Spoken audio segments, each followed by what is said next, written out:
A very good morning to everyone. আজি ব্ৰেকফাষ্টত পোহা বনাইছোঁ। এয়া পোহাৰ কাৰণে কেইটামান বাদাম তেলতে ভাজি লৈছোঁ। বাদাম কেইটামান হ'লে পোহাটো খাই ভাল লাগে আৰু মই বিশেষ একো নিদিওঁ।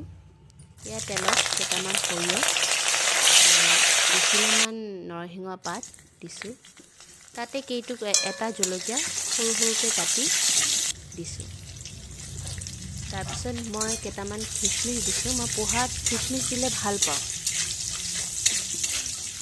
তাৰপিছত সেইখিনি ভালকৈ ভাজি অলপ ৰঙচুৱা হোৱাকৈ ভাজিলোঁ। তাৰপিছত যিখিনি পাচলি কাটিছিলোঁ তৈয়াৰ কৰিছিলোঁ সেইখিনি দিলোঁ তেলত। বছ, তাৰপিছত আৰু একো নাই। তাতে অকণমান হালধি অকণমান নিমখ ছটিয়াই দিম লাহেকৈ।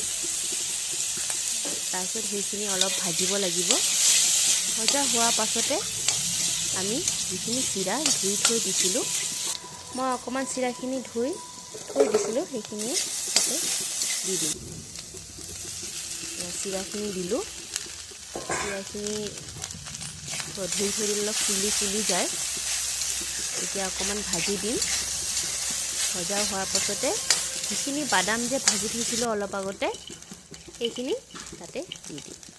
বছ, মোৰ ৰাতিপুৱাৰ ব্ৰেকফাষ্ট তৈয়াৰ হৈ গ'ল। আপোনালোকে কেনেকৈ বনায় জনাবচোন।